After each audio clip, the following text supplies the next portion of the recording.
Say about man. Tell you if I don't fuck with this dog. Most kickbox match in the dog, man. Tell you, brother. Say about man. Tell you if I don't fuck with this dog. Most kickbox match in the dog, man. Tell you, brother.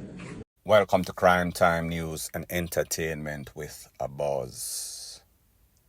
The voice that I just let you hear is of one of those JCF or JDF members that were on the scene at the hospital in which this youth, Private Domville, lost his life in a Denham town at the hands of a set of gunmen in some sorts of pie outs. I play this voice repeatedly for a specific reason. To let the people know that whomever is responsible, whichever ear that is responsible, there is not going to be anything nice. Because you and I know that whenever the poor JDF or JCF gets hurt or gets pied up or even lose their life, as is the case in this case, revenge, reprisal is going to be even worse than if it was gunman versus gunman. You know that this community is going to be under stress. You know that there's going to be a relentless pursuit of these individuals that are responsible directly or indirectly. So in the rest of this video, I am going to show you the totally edited version because obviously I could not play the version in which this private was laying on the bed, pretty much bleeding from the head. Based on the information that I got is that he was corned up in his mouth. Take a listen, take a look. Domville, last one. Domville. Who are the colleagues? They can come. They can come. Domville and last one. Oh, me cover him up. No, oh.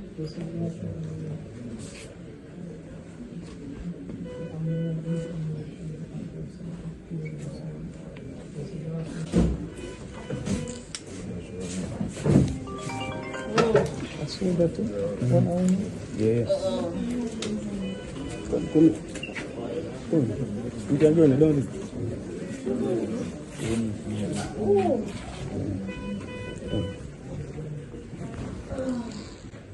Say about man.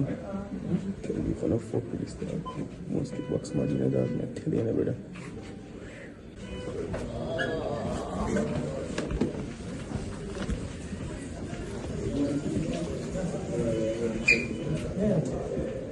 Yes, sir.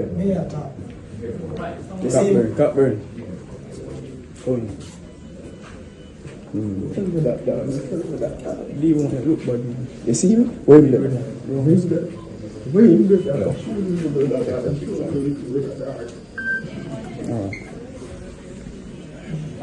Yeah.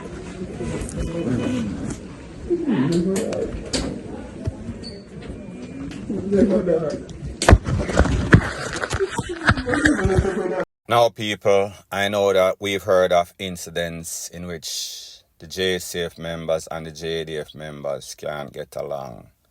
However, when they are on the street, in the battlefield, it is always a band of brothers, especially when everybody is on the same mission, trying to rid Jamaica of these crime monsters, these monsters in general. So therefore, whenever one is lost, it is all for one and one for all. Everybody feels it. And it was quite obvious in this video, be it a minute or so long. You could feel the stress. You could feel the emotions. You could feel the trauma that everybody was going through. And you yourself as an individual human being can just imagine what it feels like losing somebody, losing a friend, a co-worker in such a very despicable way. So like I said, justice is going to be swift. Justice is going to be of the fatally arrested type. And we should not be surprised, justifiably so. Now here's the thing. A lot of persons are wondering, including myself, could this have been some sorts of friendly FIRE? Could there have been some sorts of mistake that was made because of the inexperience of persons, privates that were said to be there on that job on that specific morning. Based on the information, it is said that there was some sorts of party in the area, Denham Town, to be specific. After the party, I guess, the po pull up on a group of men. They were acting quite suspicious, boomy. There was some sorts of confrontation, tool wheel and pop off, them a blaze, the soldier them a blaze. In all of the melee, it is said that this private got hit in the face, in the mouth. Now, people, the truth and the fact is that persons are saying, well, hold on a minute. How is it that they have all of these young, inexperienced soldiers monitoring some sorts of checkpoints? Where is the po? I guess the protocol is that the soldiers are supposed to back up the po. The soldiers are not supposed to be there by themselves, people. Me not really know the protocol. Me not know what is the book standing orders of the book or whatever them call it. But me just say, based on information that I am getting, is that there were a bunch of privates there inexperienced. As in the case of Mr. Domville, he was just graduated recently, maybe about a year or so. So therefore, he might not have been prepared for the battlefield. He might not have been prepared to face these GUN, MEN that are very experienced. And not to say that because they've been thugging for a very long time, they have the experience in a marksmanship, because we see they pretty much cannot SHOOT a building that is in front of them. So when I hear that this officer was picked out in the mouth by some sorts of rifle, I said, what are the odds? What is the more likely possibility that this might have been friendly fire?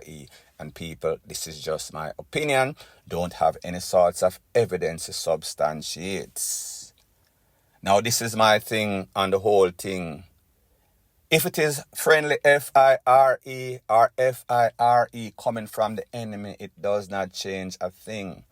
As a matter of fact, do you know that in the United States, if the Drug Enforcement Authority go on some sorts of raid, and you and your friend who are DRUGS dealer start to pie back at them, and your friend get taken out or you get taken out, you will be charged or he will be charged, vice versa. The same thing as it applies.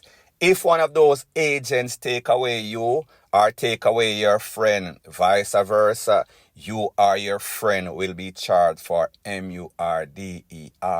I am just making a suggestion to you brainiacs out there that are supposed to be the smart lawmakers in Jamaica, that this is an amendment that you might want to amend ASAP because of all the BUCKRY that we see being perpetuated by these criminal elements. So right as this incident occurred in which this JDF soldier lost his life, there were a couple of messages and voice notes that were circulating all over social media. It is said to be coming from a soldier that did not make it, did not graduate. He was sending out some sorts of threats to a JDF officer known as CJ. Take a listen, take a look, and then I'll give my piece. T-boy CJ, feel me, I see up in your store. See, wait them all up. T-boy at 10 in your face, you that pussy up on my lane, me that up T-boy with my glove. Pussy. I father and suck your mother, you and your friend them next T-boy. Now, people, like I said, under the climate of what is going on with the JDF and JCF involved, you know that whoever this individual is, he will be a mark man. And when I say mark, I mean mark for DEATH. Just some facts. A lot of these youths that go to the recruitment or the training school for the JCF and JDF that don't make it, a lot of them come back in their communities and they become criminal. And people, you know, say criminal versus JDF, JCF, the polar opposite side of the spectrum. So I say that to say this, there might be some sorts of vindictive feeling being brought by those that made it and those that did not make it. It is for the JCF and the JDF to investigate and see exactly if this has anything to do with the next, or it is some sorts of spin-off. People, me not really know. So people, when we think about this situation, it is obvious that there was some sorts of lapse. There was some sorts of inexperience that might have caused this. Because it seems as if there is not enough people, not enough manpower, not enough agents, not enough soldiers and popo to monitor all of these different places. So therefore, everything is spread thin. So therefore, people that should not or might not have been there by themselves or should not have been there by themselves were there by themselves, and it caused one young man his life. Now, here's the next thing that I also notice, and people, this is a good thing, and this can be a very bad thing. There's a video making this round with a lady explaining how this soldier was, the type of person that he is. He was not the standoffish type of officer. Take a listen, take a look to what this lady has to say, the edited version, and then I'll give my piece. My brethren, respect squaddy. My brethren, but a son. Good soldier. Reason with me at night time, tell me say you dep on TikTok and make money. Put your money to use.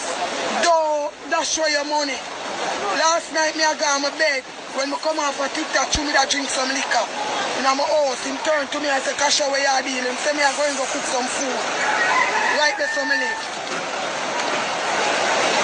I just feel a way about the situation. I just wish the place could have come back, but it don't look like it have come back. Now, people, like me say, this video has been making its round over there. I am sure that most persons have seen it. But the point I'm trying to make is this. Yes, it is good that you as a JDF officer or a JCF officer, popo or a soldier, when you're out there, you want to communicate with the members, residents in those communities. However, you can't be too running. You can't be too friendly. You have to always remember, be very professional. That is the priority. That is your obligation. Because whenever you get too used to, get too familiar, then the people are going to run in. People are going to take your kindness for weakness, especially when you're in the land of the hyenas. When you're in the land of these crazy lunatics that are out there, they're always going to want to catch you on your weak point, catch you slipping and put you to sleep. So people, like I've always said, a wise man learns from his mistake. A wiser man learns from the mistakes of others. You sleep on Mark, DEATH. This should be a wake-up call for the rest of the JCF, the rest of the JDF. You cannot be caught slipping. You cannot be caught laughy, giggy. Always remember, there are always persons out there that are lurking, and they will take you away. And that is the case in this case. Now the sad thing is that this is an officer, this is a youth that is very jovial. Based on information that I heard, it is said that when the people in my neighborhood, I think he lives in Duane Park, heard about this incident, them start to mount all sorts of roadblocks. However, the JCF and the JDF went to the community and they spoke to the people. As a matter of fact, it is said that his mother passed out when she got the news. I am going to show you a video that explains how jovial this youth is. This is him and his mother dancing just before that incident. Well, not just before the incident, but prior to the incident. Take a listen, take a look.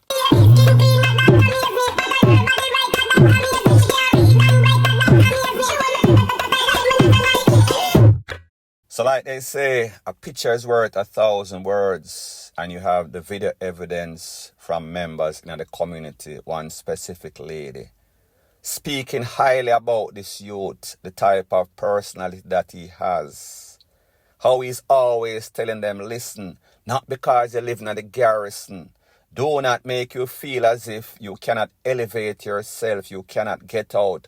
Do whatever it takes to get out. Make sure that you don't make that money and squander that money. Always look to elevate yourself. We saw him dancing with the mother, and we saw that this youth was close with his mother. We see that the same way that he speaks to people that are strangers in the community. It is people like this, meaning soldiers or popo like this, that can always bridge that broken bridge of communication that does not exist as it pertains to residents, JSF and JDF officers in these community. Because that is why crime gets worse, because the people don't trust them. People don't feel as if they are on the same page as them. They feel as if these people are on a different level and we don't yassa. So therefore, we not going to say nothing to them. We are not going to give them any sorts of information. And that is where the criminal elements that have these people brain FUCKED gets a hold of them and have the community under siege, meaning emotionally and physically, all kind of alley. So people may just say, it is sad, like they say, it seems as if the good always die young. And such is the case in this case, point blank and period. So the next thing that is popping in the news is an update about 2 of the persons out of the 10 that were arrested that were said to be suspect. Person of interest in the case as it pertains to the incident that took place in a Cherry Tree Lane that is in Clarendon maybe about 2 weeks ago. So the new commissioner of Popo, Dr. Blakey, came out and he said that 2 persons were officially charged. Those are Mr. Leighton White, 33-year-old, and also the Shane Smalling, known as Snowman. Now, isn't it very ironic that yesterday I did a video and I said that I heard Indicom is complaining that they have reasons to be concerned that in a lot of these cases, especially back-to-back, Cherry Tree Lane, and then as it pertains to Christopher Martin's Grandma Wake, in which we saw Cherry Tree Lane, 8 people get caught up, 8 people lose their life, and then 9 other persons got injured. In the Chris Martin incident, there were at least 8 persons, 1 person lost his life. So I say that Indicom has been concerning that they've seen a rapid amount of incidents in which the Popo are involved that are controversial, means based on what the family are saying, based on what the loved ones, based on the physical evidence of what the Popo says, versus when Indicom does its investigation, what the findings are. It is polar opposite. It is not consistent. So what I find is that if you're an independent thinker and being a blogger that is opinionated or opinionative, because that is what blogging is about, if you question the side of the Popo, you are then a criminal.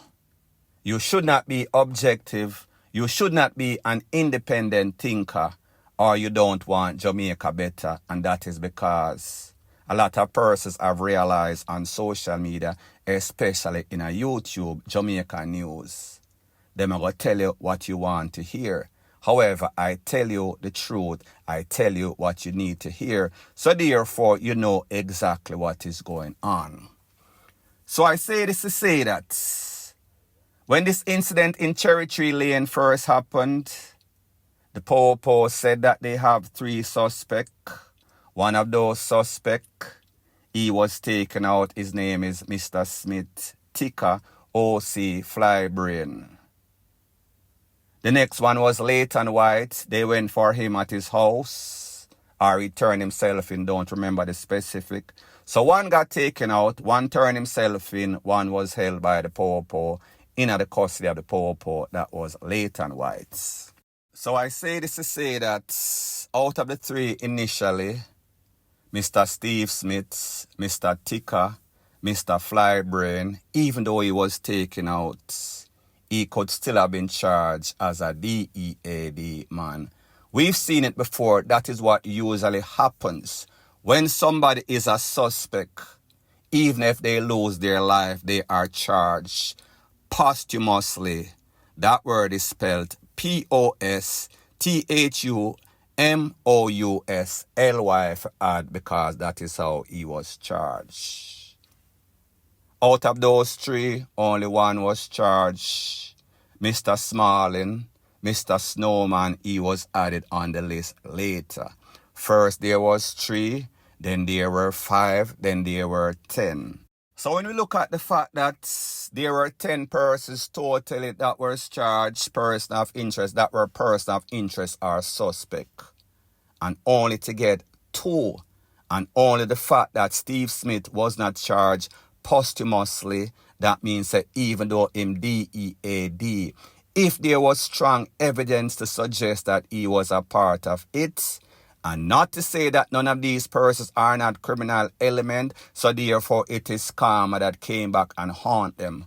How is it that people disagree? How is it that it is so far-fetched that persons like myself have concern with the way in which the Popo are executing being the operative word, their job? People will have to think independently, point blank and period. So anyways, people, thanks once again for checking out my video. If you appreciate videos like these, please show your appreciation by liking, commenting, sharing, and subscribing to my channel. That is how YouTube promotes videos like these to like-minded, sensible persons like yourself. And last but not least, please subscribe to my next channel. It is called Jamaica Dancehall Source. I'll be pinning the link to that channel in the description of this video. Bless up.